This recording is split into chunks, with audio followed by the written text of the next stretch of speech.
حضور اکرم علیہ السلام نے ارشاد فرمایا کہ ام سلمہ مجھے عائشہ کے بارے میں نہ ٹوکا کرو، کیونکہ میں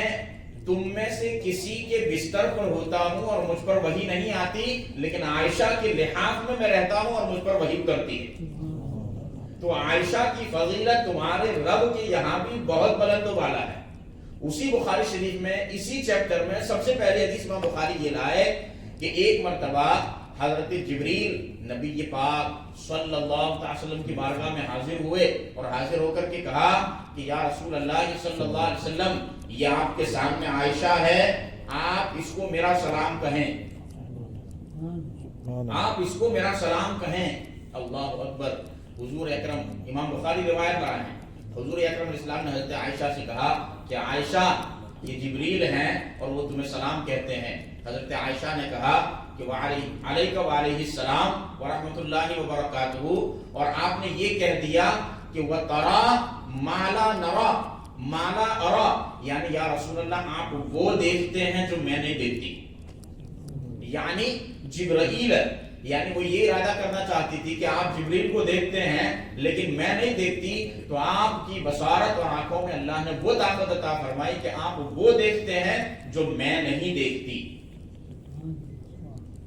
حضرت عائشہ کہتی ہے کہ جو میں نہیں دیکھتی، اب اوروں کا حساب لگا لو۔ رسول اکرم صلی اللہ تعالی علیہ وسلم کی نظر، اسی لیے تو ہمارے اعلیٰ حضرت کیا کہتے ہیں، ارشاد فرماتے ہیں کہ شش جہت سمت مقابل، شب و روز ایک ہی حال، دھوم و نجم میں ہے تیری بینائی کی۔ دھوم و نجم میں ہے، شش جہات کا مطلب ہوتا ہے 6 direction, 6 direction, right, left, front, back, اوپر نیچے، شش جہات، سمت مقابل، یعنی ایسا نہیں کہ حضور دائیں بائیں آگے پیچھے اوپر نیچے دیکھتے ہیں تو مڑ مڑ کے گھم گھم کے، سامنے ہی چہرہ رہتا ہے اور چہرہ سامنے رہتے ہوئے ہر جگہ دیکھتے ہیں اور ہر جگہ کی خبر رکھتے ہیں۔ شش جہات، سمت مقابل، شب و روز ایک ہی حال، دن اور رات یہی حال،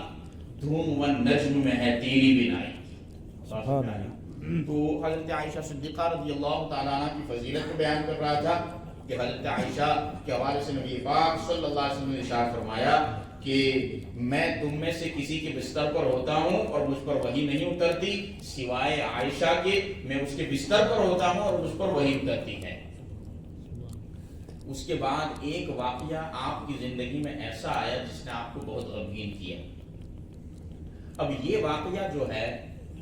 یہ امام بخاری نے اس کو تفصیل سے لکھا ہے۔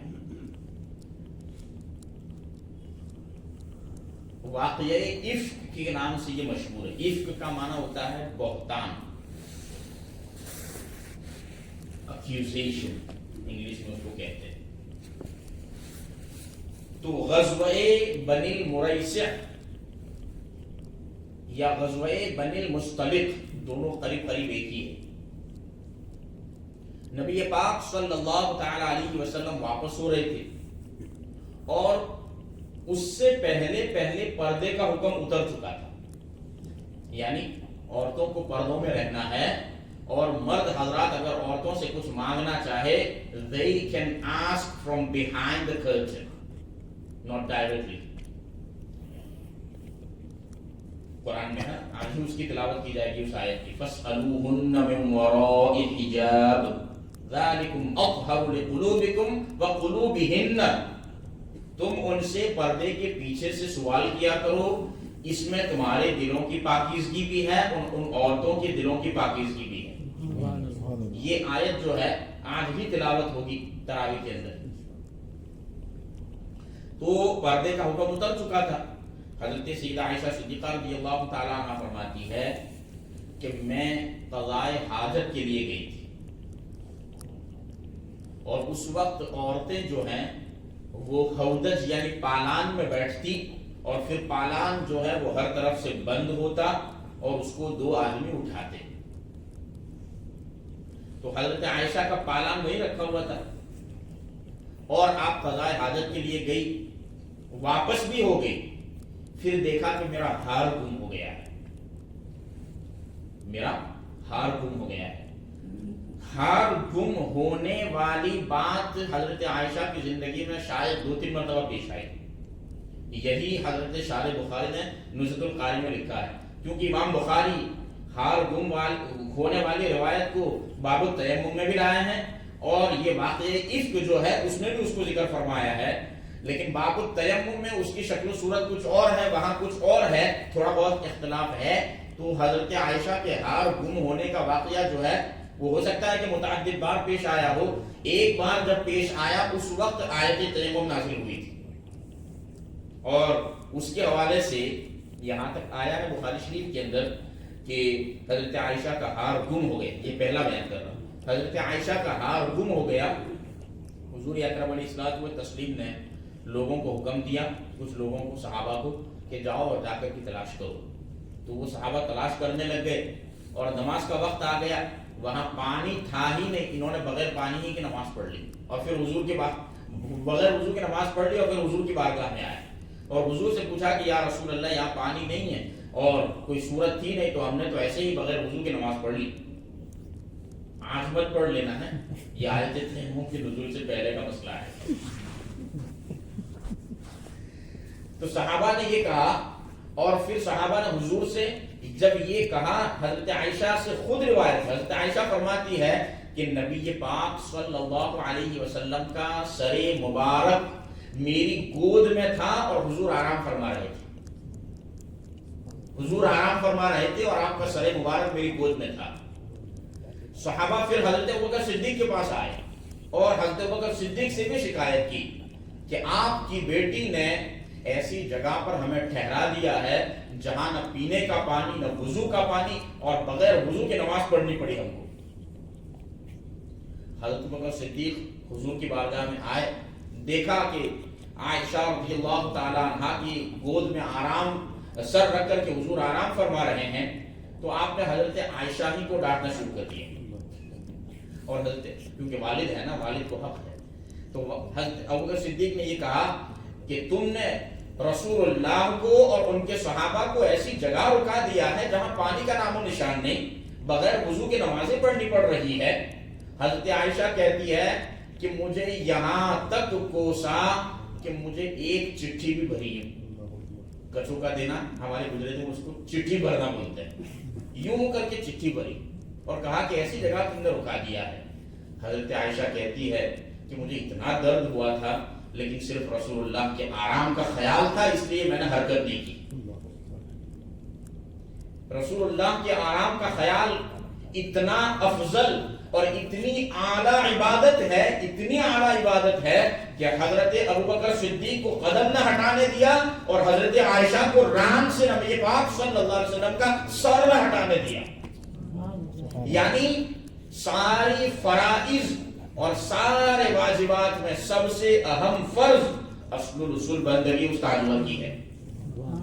اصل الاصول بندگی استاذور کی ہے۔ اچھا، یہ بات مجھے کوئی یہ نہ کہے کہ یہ جذبات میں کہہ رہا ہے، بخاری سے کہہ رہا۔ حضرت عائشہ خود فرماتی ہے کہ مکان رسول اللہ، نبی پاک صلی اللہ علیہ وسلم کا یہ آرام ہی تھا جس نے مجھے حرکت سے روکا، ورنہ اتنے زور سے میرے والد نے مجھے کچوں کا دیا تھا کہ میری چیخیں نکل جاتی۔ اللہ اکبر۔ اس وقت پھر آیت تیمم نازل ہوئی، وہ صحابہ بھی وہیں تھے، اور وہیں تھے، سر مبارک جو ہے وہ حضرت عائشہ کی گود میں تھا، اور یہاں آیت تیمم نازل ہوئی۔ وَإِن كُنتُمْ جُنُبًا،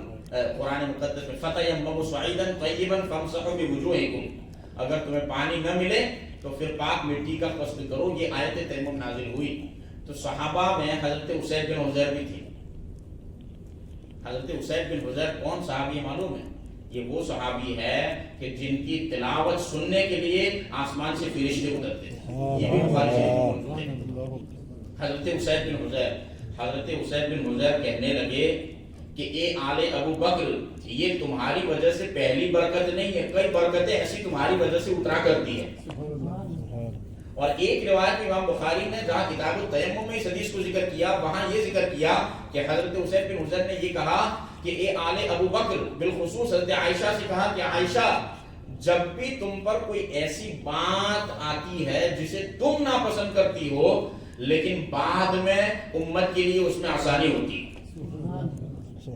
بعد میں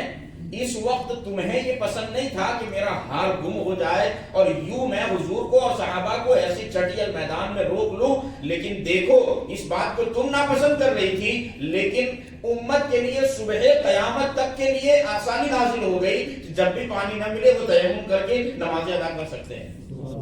تو یہ ایک برکت اور ایک آسانی نہیں ہے جو آل ابو بکر کی وجہ سے اللہ نے اس امت کو دی ہو، ایسی کئی برکتیں نازل ہوتی رہتی ہے آل ابی بکر کی وجہ سے۔